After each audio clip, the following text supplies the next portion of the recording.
네, 그러면 이제부터 성동에 대한 이야기를 하도록 하겠습니다. 이 동네는 곧 하천을 끼고 있고 또 산을 끼고 있습니다. 이제 고산은 그런 동네들이 많습니다. 산 좋고 물 좋고 그 사이에 사람들이 사는 공간이 있죠. 산 좋고 물 좋고 또 좋은 사람들을 만들기 위해서 또 기르기 위해서 가르치는 곳도 있습니다. 서당 또 서원 이런 게 있죠. 예, 성동에는 요 성성자나 성이 있었단 말이죠. 토성이 있었습니다. 그리고 그 위에는 봉수대가 있었고, 또 옆으로 보면 고산 서당이 있습니다. 예. 공중에서 찍은 사진인데요. 제가 찍은 건 아니고, 인터넷에 있는 것을 제가 잠깐 보여드리는 겁니다. 보시면은, 요쪽에 서당이, 고산 서당이 있고, 여기에 봉수대 좀 있었겠죠. 토성이라 그러면 이렇게 둘러치고 있을 거예요. 묘하게도 제가 가보니 여기 또 못이 있더라고. 성을 지키고 군사들이 있고 물이 있어야 될 거 아니에요. 아까 포곡식이라 해서 저기 자산성에도 보면 골짜기에 물을 끼고 있지 않습니까? 그런 것처럼 여기도 그런 구도예요. 그래서 제가 좀 물론 그 도자기 파편 같은 것도 많이 발견돼. 토성을 쌓았던 흔적들이겠죠. 그러면 요게 좀 잘 복원이 되면 좋겠다. 이 지역의 명물이 되겠는데 어떤 분이 뜻이 있는 분이 또 뭐 수성구청장께서도 그렇고 시장께서도 대구시장께서도 그렇고 이런 것들을 좀 잘 복원해서 시민들이 활용할 수 해주면 좋겠다는 생각이 듭니다. 그럼 하나하나 좀 다시 이야기하도록 하겠습니다. 고산 토성에 대한 이야기들은 이렇게 있습니다. 이런 책마다 이야기되어 있는데요. 요 책자에 보면은 이런 사진이 나옵니다. 이게 한 1970년도쯤에 찍은 사진인데 그래서 살록에서 찍은 사진이에요. 여기 보면 여기 묘소가 하나 보이고 산 모습이 제가 찍은 사진을 보십시오. 여기 묘소가 있죠. 요 묘소하고 대충 매치가 돼서 아마 당시에 찍은 사진 이쯤에서 찍었던 게 아닌가, 이쪽에서. 뭐 그랬을 것 같아, 포도밭에서. 예.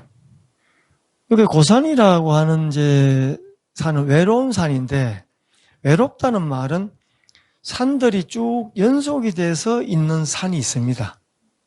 그죠? 형제처럼 있고, 가면 부모를 만나 이렇게 있는 산인데, 이거는 뚝 떨어져서, 한번 보십시오. 혼자 이렇게 있어, 혼자. 천을산도 그렇잖아요. 천을산인데 그것도 혼자 있어요. 얼마나 외로워요. 그래서 외롭다는 말을 써도 뭐 좋겠다 싶어요. 떨어져 있으니까.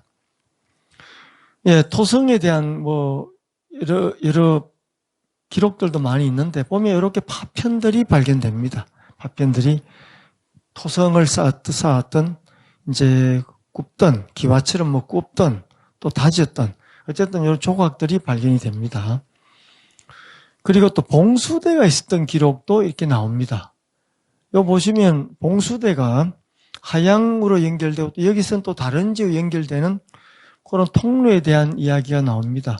성동에서 또 하양으로 이렇게 연결되기도 하고 또 영천으로 이렇게 불을 피우면 저기서 이어받아서 서울로 가기도 하고 또 서울에서 여기까지 또 다시 내려오기도 하고 이런 봉수의 역할이 있는데 이런 것도 봉수대를 좀 살려서 한 번씩 행사를 하면 참 좋겠다 하는 생각이 드는데 잊혀진 풍경들입니다. 예, 봉수대가 있을 법한 곳으로 이런 아저씨 한 사람이 어슬렁거리며 둘러보게 됐어요. 좀 추울 때였어요. 코로나 때문에 완전 부정을 해서 못생긴 아저씨가 둘러가니까 서로 피하면서 산에 마주치면서 제가 찍은 사진들입니다. 예, 고산서원 이야기를 좀 하겠는데요. 우선 다를 아실 필요는 없으시고요. 이게 서원이 조선시대에 만들어지는데, 만들어질 당시에 집의 이름에 고산이란 이름은 퇴계 선생이 또 썼고, 구도, 두자는 문이름을 구도라고 한 문이름은 또 퇴계 선생이 썼다고 해요. 이 중에 고산이라는 건 사라지고 구도라는 건 남아있다라고 합니다. 이후에 물론 퇴계 선생이 들러서 강학을 했다는 기록도 있는데 그건 정확히 제가 확인을 못했습니다. 그리고 우복 선생이 대구의 부사, 대구의 그 담당 관리로 오셨을 때 여기 오셔서 강의를 했고 그때 당나라의 도독인 이성삼이 강의에 참석했다는 기록이 있습니다. 요 뒤에 좀 더 말씀드리기로 하고요. 요게 고산서당, 서원인데 이제 서원보다 좀 작은 서당으로 지금은 고산서당으로 되어 있습니다. 예. 여기 앞에는 강당이고 뒤에는 그 선현들을 모시는 사당이 있습니다. 이게 중요한 형식입니다. 참고로 어떤 경우는 사당이 앞에 있고 강의가 뒤에 있는 경우도 있습니다. 무슨 뜻인가 하면은 열심히 공부를 해서 나도 저런 훌륭한 분이 된다. 큰 바위 얼굴이 뒤편에 있고 나도 저런 큰 바위 얼굴처럼 닮아서 어느새에 큰 바위 얼굴이 되겠다. 그래서 학을 통해서 사당으로 가는 방식이 있는데 이건 그런 형태를 취하고 있고요. 반대도 있습니다. 큰 바위 얼굴을 먼저 예배를 치르고 공부를 시작하는 그런 방식도 있는데 대부분 이제 강당이 먼저 있고 사당이 뒤에 있는 이런 모습을 취하고 있죠. 여기에 가면 고산서당인데 퇴계 글씨는 현재 보이지 않고 요런 그 후손, 퇴계 후손 이중철 중자 철자하는 분이 여기에 보면 도산의 후예인 이중철이가 그 선친들의 가르침을 받들어서 봉선친, 그 다음에 관수, 손을 씻고서 경서, 공경하게 썼다 하는 구절이 요 옆에 있습니다. 예, 이중철. 예. 어려울까 싶어서 제가 이렇게 또 풀이를 옆에 이렇게 해놓았습니다. 예. 그 다음에 구도란 글씨인데 요거 퇴계 선생 글씨가 확실하게 맞는지는 제가 확정을 할 수가 없습니다. 남아있다면 이 글씨가 퇴계 선생이 직접 쓴 글씨겠죠.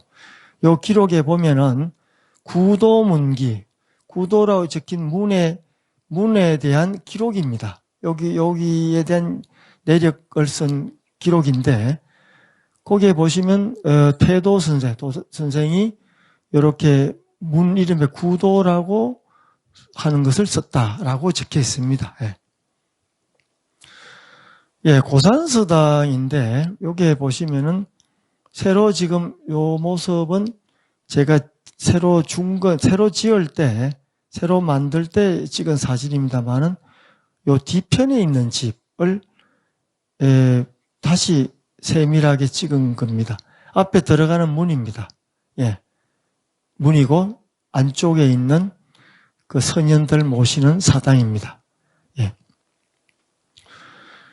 이제 이 새 단장을 하면서 공덕비를 세워놨는데 내용들이 쭉 있습니다. 다 읽으실 필요는 없고요. 여기에 퇴계 선생이 지나는 길에 들리셨다 하는 내용도 좀 되어 있고, 그 다음에 우복 정경세와 관련된 내용도 다 들어 있습니다. 퇴계 이 선생께서 동육길에 왕림하여 강회에 임하시고, 예, 이 기록이 이렇게 되어 있는데 정확하게 퇴계 선생이 왔는지는 연보를 통해 다시 한번 검토할 필요가 있을 것 같습니다. 그 다음 대구 부사 우복 정경세 선생과 당나라 제도 이삼성이 여러 차례 강의를 왔다라고 일단 적고 있습니다. 예, 이런 내용들 좀 알고 이렇게 고산서당을 보시면은 의미가 좀 새로워집니다. 그럼 퇴계에 대해서 좀 더, 거기에 빠진 게 있는데요. 요게 나무가 두 그루 있습니다. 퀴즈를 하나 드리면, 우복 정경세와 퇴계 선생을 기념하기 위해 심은 겁니다. 그러면, 하나는 좀 굵습니다. 그죠? 하나는 좀 가늘어요. 어떤 나무가 퇴계 나무일까? 어떤 나무가 우복 정경세 선생의 나무일까? 그쵸? 우복 정경세, 저는 퇴계 선생의 제자 유성룡의 제자이기 때문에 그 우복 정경세 태어났을 땐 퇴계가 거의 만년입니다. 그러니까 그 태어나서 만난 적도 없죠. 선생을 통해서 유성룡을 통해서 서예 선생을 통해서 퇴계 이야기를 듣고 했겠죠. 책을 읽고 했겠죠. 그러면 이제 전통적으로 보면 크고 이렇게 큰 나무가 퇴계 선생을 기리는 것일 거고 작은 나무가 우복 선생을 기리는 나무겠죠. 당연한 거겠죠. 예. 요 팻말은요, 지금은 없습니다. 제가 문이 열렸길래 서당 뒤편에 마루 밑에 보니까 옛날에 써놓은 간판이 있어요. 이황나무, 정경새나무. 그래 보니까 여기에 뭐 새마을 글자도 보이고 제가 짓궂게 꺼내서 다시 찍어서 여러분들 위해서 다시 올려드린 겁니다. 예, 옛날에 여기에 붙어 있었겠죠. 지금은 이렇게 제법 단장을 해서 퇴계나무, 우복나무 이렇게 표시가 되어 있습니다. 예. 예, 지금 큰 글씨로 이렇게 설명이 되어 있으니까 참고를 해주시고요.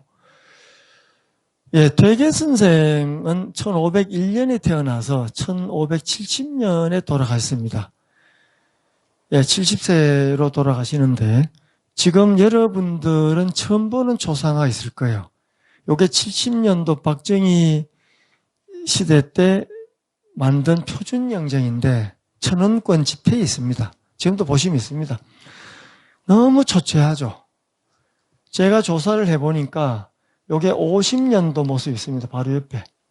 그런데 요게 1930년대 모습입니다. 그 30년대 그려진 모습인데 요 모습은 요 모습을 본떤 거죠. 두 번째 거. 저쪽 세 번째 거 보시면 아주 강하고 이런 모습입니다. 그 다음에 최근에 또 제가 발견했던 건데요. 퇴계 선생의 초상화를 보고 따라 그렸던, 원본을 보고 그렸던 그림인데 아마 저 모습일 것 같아요. 저렇게 선비의 기상이 보이고 눈매가 빛나고 그런 모습이죠. 근데 지금 이게 천원권이 있는 집회 너무 왜소합니다. 병약해 보이고 제발 좀 바꿨으면 해서 제가 여러 번 건의를 했는데도 이게 잘 아직도 이행이 안 되고 있습니다. 예. 예, 그리고 퇴계 선생은 안동의 영남 유학을 대표하는 분이죠. 안동에 가면 지금도 선생하면 퇴계 선생을 선생이라고 다른 분 선생님을 잘 안 씁니다. 그 퇴계가 계실 때 보면은 뭐 쉽게 비유를 하면은 깡패들이 동네 좀 난동을 부리는 사람들도 퇴계 선생이 계시면 야 오늘은 그분이 계시니까 좀 조용하자. 그래서 어른 역할을 했고 영남유학에 그래도 어른 역할을 하신 분입니다. 그런 분이 이제 여기 고산서당과 연관이 있다. 우리가 충분히 뭐 많은 스토리를 텔링할 수 있는 여건들이 되죠. 거기에서 뭐 강의도 했으면 좋겠고 또 어린 아이들이 뭐 글도 배우면 좋겠고 그런 생각을 살짝 해봅니다. 예. 예, 우복 정경세 선생은 아까 말씀드린 서해 유성룡 문에서 수학을 했고 주작의 본을 두면서도 이황의 학통을 개성한 분이다라고 알려졌습니다. 예, 넘어가겠습니다. 요거는 고산서당에서 바라본 금호강 쪽이고 그쪽에 보면 요즘에 KTX 가 선로가 있어서 다리처럼 저렇게 놓아져서 경관이 많이 훼손되어 있습니다. 아파트가 또 우뚝 서 저 강 건너에 아파트만 보이고 뭐 그렇습니다. 예. 예. 여러분들 아마 처음 보실 건데 원래 그 산이 좋고 물이 좋고 하면 좋은 곳에는요 시들이 남아 있습니다. 고산에도 고산서당에 팔경이 있습니다. 주변에 경관을 읊은 사람들이 있고 또 이분들이 남긴 시가 있는데 운계 서석보라는 분입니다. 정확한 사실은 잘 모르겠어요. 아마도 퇴계가 아니고 고산서당에 관계되는 분이 아닐까. 공부를 배웠거나 또 뭐 그런 주변에 있는 분이라고 생각됩니다. 그리고 남주 최헌기란 분인데요. 이분도 고산서당 8경을 남겼습니다. 예. 요 글씨가 좀 잡니다만 잘 안 보이십니다만은 고산서당에 대한 8경이 있습니다. 자세한 거는 생략하는데 관심 있으신 분은 찾아보면 이런 또 자료들이 남아 있습니다. 주로 강과 고기 잡는 모습, 뭐 풍경들에 대해서 이렇게 읊은 겁니다. 예. 그리고 이제 하나의 팁으로 제가 나무에 대한 말씀을 좀 드리고 싶은데, 나무를 보면은 보통 나무는 한 곳에 자라면 그곳을 떠나지 않습니다. 어리석어요. 어리석으면서 고다요. 그래 우직이라면 그 어리석을 우자 고들 직자 우리 우직하다 하는데, 나무는 한 곳에 어리석게 곱게 서서 평생을 지낸다. 아까 산을 이야기했지만은 산도 그렇습니다. 또 스스로 옮겨 다니지도 못해. 산도 못 옮기죠. 물은 옮겨갈 수 있어요.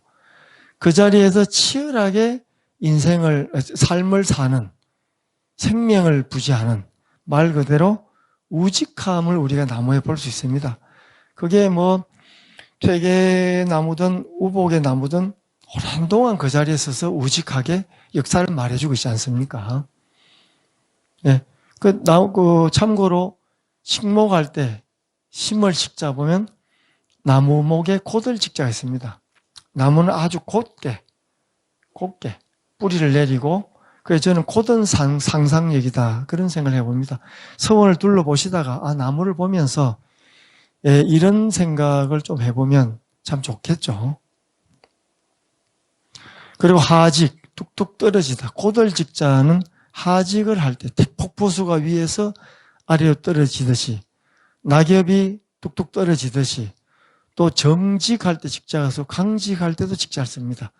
그리고 산직이, 문직이, 등대직이, 일직, 숙직, 당직, 요것도 뚝뚝 똑똑 고든 모습입니다. 뚝 부러질런정 굽고 이렇지는 않죠. 나무는 뚝 부러지죠. 뚝 부러집니다. 그러나 이게 휘청휘청 휘도 구부정하게 그렇게 비굴한 모습은 보이지 않습니다. 예.